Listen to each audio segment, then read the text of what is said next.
Ayan. Hello guys. Ngayong araw na to, papakita natin kung paano mag-revert or switch gear.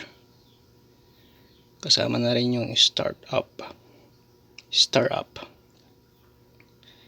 Ito yan. Start up. So, paano natin gagawin yung revert? Dito sa taas ng panel. Yan sa part na to. Makikita natin yung revert dito katabi ng market. Ito yan.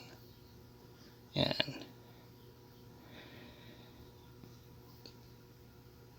So, paano natin gagawin yan? Nakalagay po dito sa revert. Ito sa baba na ito. 5 switch 0 gear evolve to S4. Yan. Makikita mo rin yung quest dito sa may quest log. Nakalagay dito sub quest switch 1. Ito yan. So papakita niya tong startup para matapos mo yung quest.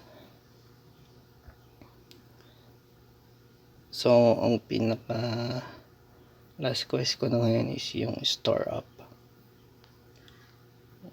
Switch 5 switch 0 gear evolve to S4 para mag-revert siya. So ang gagawin natin ngayon is yung start up. Makikita natin yan dito sa may panel. Gears, tapos start up. So ginawa ko siyang start up by 4. Yan. Maximize na po yung switch 0 ng 4. Yan. Start up na po siya. So paano ko po siya ginawa ganito?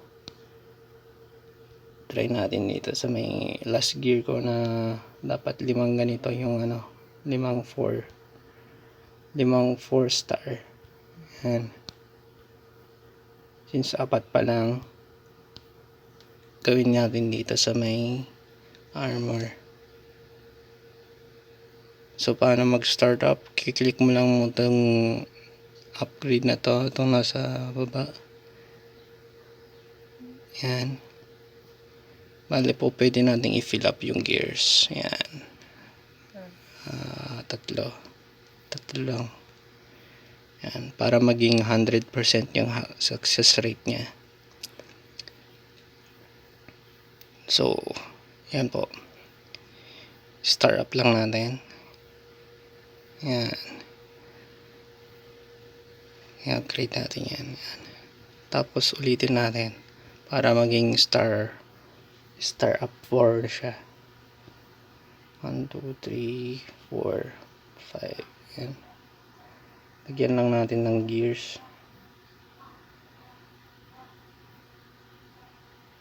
1, 2, 3, 4. Yan.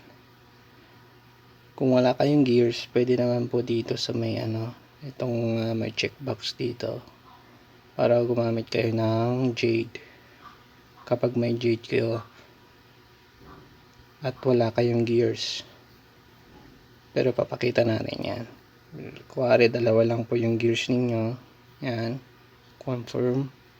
Tapos i-click nyo dito sa may consume jade. Yan. So 800 lang po yung magagamit natin dito. Or pwede natin gamitin yung jade. Yan. Wala tang market. Yan. 1.6 po yung magagamit natin kapag wala kayong gears. Pero pag may gears kayo, pwede nyo gamitin itong gears. Confirm nyo lang. And then, uncheck nyo lang yan para maging 100% siya. Para hindi siya mag-failed. Pero i-try natin yung jade gamitin. Since ganyan naman siya talaga. 60% dito kapag kinonsume ko yung jade. Yan, 800 po yung makukonsume natin. Jade, tas 2 gear. So, para mapakita lang natin. Start up natin. Yan. Okay. Pag lima na po yung 4-star gear nya, star up. 1, 2, 3, 4, 5. Ibig sabihin po nun, pwede na kayong mag-revert. Makikita natin dito, ayan o. Nag-red na po siya sa report. Click lang natin yan. Tapos light up the nodes.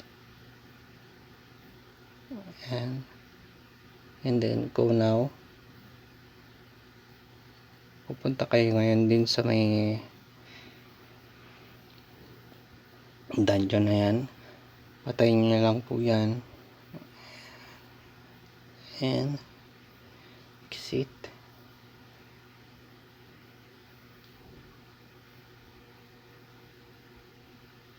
Balik ulit sa report sa taas. And then light up lang natin. And then complete report natin. Yan. Pagkatapos po ng report, tap lang natin sa itsan dito. Then i-close natin. Punta ka ngayon doon sa may gear.